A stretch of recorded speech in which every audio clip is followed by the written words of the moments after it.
असं चमचमीत खारं वांगं भाकरीसोबत खायला अप्रतिम असं लागतं.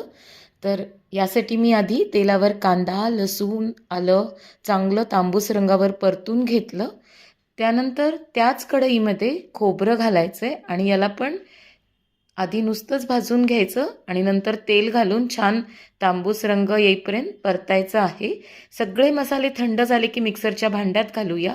शेंगदाणे घातलेत, हिरवी मिरची आणि कोथिंबीर भरपूर घालायची आहे, कारण आज आपण खारं वांगं बनवतोय.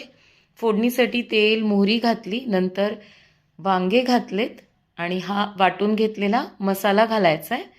छान परतून झाला म्हणजे एक 2 ते 3 मिनिट परतून झाला की हळद, तिखट, मीठ घालायचं, गरम मसाला घालून थोडंसं परतून घ्यायचं. नंतर यामध्ये पाणी घालायचं आणि आता झाकण ठेवून तेल सुटेपर्यंत हा मसाला चांगला परतून घ्यायचा. तेल छान सुटलं म्हणजे समजायचं की आपलं वाटण छान परतून झालेलं आहे. आता गरम पाणी घालायचं, तर पाणी बेतानीच घालायचं, कारण खारं वांगं हे थोडंसं घट्ट असतं. छान वांगे शिजेपर्यंत भाजी शिजवून घ्यायची आहे. तर गरमागरम आपलं खारं वांगं तयार आहे.